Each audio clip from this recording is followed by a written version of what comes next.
Hi all, இன்றைக்கி நம்ம பண்ண போகிறது, இன்றைக்கி வெள்ளிக்கிழமை இல்லையா? அதான் சாம்பார், உருளைக்கிழங்கு, காலிஃப்ளவர் பொரியல். உருளைக்கிழங்கையும் பருப்பையும் தனியாக குக்கரில் வேக வச்சாச்சு. அதுலேயே நான் பசங்களுக்காக கொண்டக்கடலை வேக வச்சுருக்கேன், பட்டாணி வேக வச்சுருக்கேன். அதுக்கப்புறமா காலிஃப்ளவரை தனியாக சுடு தண்ணியில் போட்டு வேக வச்சாச்சு. இப்போ காலிஃப்ளவர் உருளைக்கிழங்கு பொரிக்கிறதுக்கான வேலையை ஆரம்பிக்கலாம். ஒரு தவாவில் எண்ணெய் போட்டு பட்டை, கிராம்பு, சோம்பு எல்லாம் போட்டு வெங்காயம் போட்டு அதுக்கப்புறமா கருவேப்பிலையும் போட்டுட்டு நல்லா வதக்கிட்டு அதோட தக்காளியும் போட்டு நல்லா வதக்கி விடுங்க. இதை ஒரு மூடி போட்டு மூடி வச்சுருங்க. அது வேகிறதுக்கு கொஞ்சம் டைம் ஆகும். அதுக்குள்ளே நம்ம சாம்பாருக்கு தாளிக்க ஆரம்பிச்சிடலாம். ஒரு தவாவில் எண்ணெய் போட்டு அந்த குக்கர் இருக்கு இல்லையா, அதையே எடுத்து ஒரு சின்ன ஸ்மால் வாஷ் பண்ணிவிட்டு அதையே யூஸ் பண்ணிக்கோங்க. அதில் கடுகு, உளுந்து, சீரகம், அதுக்கப்புறம் கருவேப்பிலை, அதுக்கப்புறம் இந்த மாதிரி ஸ்லைஸாக வெட்டினா வெங்காயம். சாம்பாருக்கு வேறு மாதிரி வெட்டணும், பொரியலுக்கு வேறு மாதிரி வெட்டணும். இப்போ பொரியலுக்கான மிளகாத்தூளை ஆட் பண்ணி அதை ஒரு வதக்கிடலாம். அதுக்கப்புறமா அந்த பச்சை வாசம் போகிற வரைக்கும் கொஞ்சோண்டு தண்ணி ஊற்றணும்.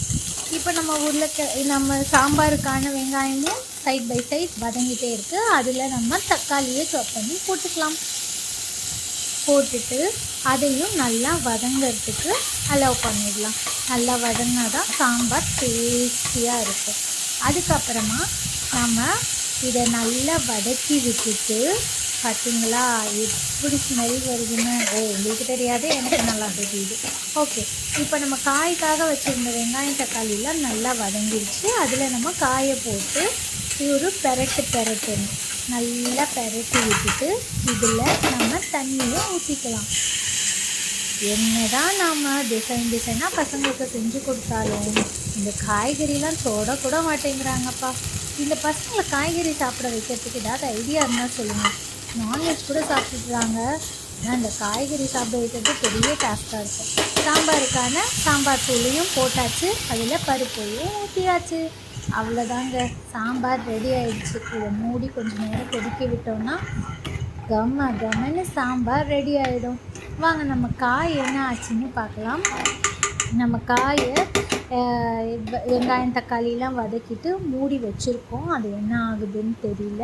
இப்போ நம்ம முதல்ல சாம்பாரை ஃபினிஷ் பண்ணிடலாம். சாம்பாருக்கு கொஞ்சோண்டு கொத்தமல்லி தழை போட்டோம்னா அதுவும் ஃபினிஷ் ஆகிடுச்சு. இப்போது நம்ம காய் பார்த்திங்களா, நல்லா அழகாக வெந்து சூப்பராக டேஸ்டியாக வந்திருக்கு. இப்போ நம்ம அந்த தண்ணி கொஞ்சம் வற்றணும், அதுக்காக விட்டுடலாம். இப்போ சாம்பாரை நம்ம வேறு ஒரு ஏனத்துக்கு ட்ரான்ஸ்ஃபர் பண்ணிக்கலாம். குக்கர்லேயே வச்சு நம்ம சர்வ் பண்ணக்கூடாது, எப்பயுமே வேறு ஒரு ஏனத்தில் ட்ரான்ஸ்ஃபர் பண்ணிக்கணும்.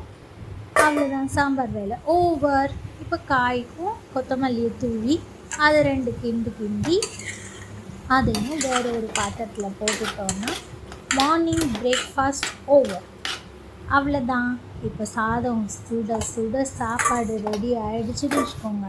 அதோடு இதை சேர்த்து சாப்பிட்டோன்னா அல்டிமேட்டாக இருக்கும். ஓகே, நீங்களும் இதே மாதிரி உங்கள் வீட்டில் செய்வீங்கன்னா என்னோடய சேனலை சப்ஸ்கிரைப் பண்ணுங்கள்.